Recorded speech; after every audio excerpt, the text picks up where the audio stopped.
আসসালামু আলাইকুম। ছাদ বাগান বা আঙ্গিনা বাগান যাই বলেন না কেন, এ নিয়ে কিছু কথা বলতে মন চাইলো, তাই ভিডিওটা করা। আর ইদানিং তো এটা একটা ফ্যাশন হয়ে গেছে, তাই আমারও চিন্তা করলাম আর কি আর করবো, সময় যেহেতু কাটে কাটে না, উইকেন্ডে ফ্রি থাকি, তো চিন্তা করলাম গাছের পিছনে ইনভেস্টও অনেক। যদিও আমাদের নার্সারি নাই, আমরা এমনি সাধারণ বাগানি, কিন্তু ছোট্ট জায়গার মধ্যে আমি অনেক গাছ কিনে ফেলছি। কারণ গাছের পিছনে খরচ করলে এটাকে আমি লস মনে করি না। তো ছাদটাও নতুন, গাছগুলিও নতুন। এখানে যে দেখতে পাচ্ছেন এগুলো আঙ্গুর গাছ। এখানে 20-22টা গাছ আছে উপরে, নিচে আছে আরও 10-12টা, মোট 30-32টা 33টা গাছ আছে। সবই ভালো জাতের, যতটুকু জানা সম্ভব হয়েছে সেখান থেকে বলতেছি। তারপরে আছে 25টা আনার গাছ। আমার বাড়িতে 16 জাতের 40টা আনার গাছ আছে, তার মধ্যে ছাদে 25টা আছে। এই যে হাফ ড্রামে লাগানো হয়েছে। আসলে বাগান করলে আর যাই বলি না কেন, মনটা ভালো লাগে।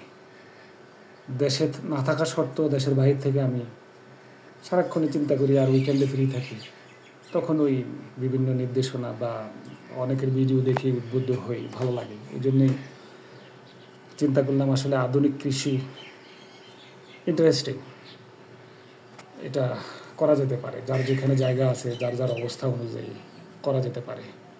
আমরা অনেক গাছ কিনছি বাড়িতে, যেমন আছে বানিলা, বিশ্বের দ্বিতীয় অর্থকরী ফসল। বানিলা চাষটা খুব সহজ না। আমি অনেক গাছ কিনছি, অনেক মারা গেছে, তার মধ্যে এখন 7টা আছে। লঙ্গান, অনেক দামি দামি লঙ্গান গাছ আমার বাড়িতে, অনেক জাতের লঙ্গান, অন্তত 17-18টা জাতের লঙ্গান, কিন্তু 17-18 জাত মিলাইয়া অন্তত 50টার বেশি লঙ্গান গাছ আছে। তার মধ্যে কি বলবো, অনেক টাকা দিয়ে কিনছি, 6,000-7,000 টাকা করে আমি লঙ্গান গাছ কিনছি। কেনার পরে সেই গাছে তখন দেখে যে 1-2টা ফল দেয়। বাংলাদেশে তো নামের অভাব নাই, 4 সিজন, 9 সিজন, 8 সিজন, 12 সিজন, কিন্তু সব সব সিজনে মিলে 100 গ্রাম ফল দেয় না। তো ওই গাছ দিয়ে আমি কী করবো? তো একটার পর একটা ট্রাই করতেছি, আশা করি রেজাল্ট আসবে। 300-400 গাছ আছে আমার কাছে। 50টা গাছও যদি আমাকে শেষ পর্যন্ত কাঙ্ক্ষিত রেজাল্ট দেয়, কারণ আসলে বাংলাদেশে 100 গ্রাম মধু কিনা যায় না, তো আপনি বাংলাদেশে কাকে বিশ্বাস করবেন? যাকে বিশ্বাস করবেন সে আপনাকে ঠকাবে। তবে সবাই হয়তো ঠক দেয় না, তো বেশিরভাগটাই এখন এমন হয়ে গেছে, এটা আমাদের নিয়তি হয়ে গেছে। তো এই জন্যই বলি, যার যতটুকু সময় আছে পারলে বাগান করেন, ভালো লাগবে। এই যে ইন্দোনেশিয়ার, সরি, বা শ্রীলঙ্কা যে অর্থনৈতিক ক্রাইসিস হলো, অর্থনীতিবিদরা পরে এটা নিয়ে একটা গবেষণা করছে, কেন তাদের এই অর্থনৈতিক ক্রাইসিসটা হলো। তারা 10টা কারণ তুলে আনছে। সেখানে দেখা গেছে যে একটা কারণ হলো, 10টার মধ্যে একটা হলো যে তারা অতিমাত্রায় অর্গানিক কৃষির দিকে ঝুঁকে গেছে, যার কারণে এটা তাদের কৃষিখাতের উপরে, মানে অর্গানিক কৃষি ভালো, কিন্তু উৎপাদনটা মাত্রায় কম হয়। এটা হলো সমস্যা। যে আপনি রাসায়নিক সার ব্যবহার করলে তো, ধরেন একটা গাছে যদি 20 কেজি ফল দেয়, অর্গানিকভাবে করলে কিন্তু একটা ওই গাছটা 20 কেজি ফল দেবে না, ও কিছু কম দেবে।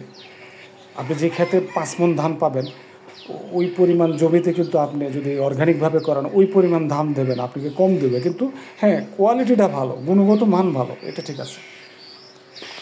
তো আসলে আমরা যারা ব্যক্তিগতভাবে করি, আমার মতো যারা ছাদে বা আঙ্গিনায় বাগান করেন, জৈবিকভাবে করাই ভালো। যার যেভাবে ভালো লাগে, যার যেটা ভালো লাগে করেন বা করবেন, কিন্তু নিজেকে এটা একটা ভালো কাজ আমি মনে করি। দেখা যাক ভাগ্যে কী আছে। অনেক টাকা খরচ করছি, দেখলেই বোঝা যায়। দেখেন, বাগান করতে নাকি টাকা লাগে না, কে বলে টাকা লাগে না? অনেক টাকা লাগে বাগান করতে, অনেক টাকা লাগে, অনেক মেধা, শ্রম, অনেক কিছু লাগে, সময়। তারপরেও ভালো, একটা ভালো কাজে, ভালো চিন্তা, মন, স্বাস্থ্য, শরীর সব কিছুই ভালো থাকে বাগান করলে। তো আশা করি আপনাদেরও ভালো লাগবে। ভালো থাকবেন, ধন্যবাদ। দোয়া করবেন আমার বাগানের জন্য। ডে আফটার ডে আপনাদেরকে আপডেট দেবো। অনেক দামি দামি গাছ আছে আমার আমার আমার কাছে। পরবর্তীতে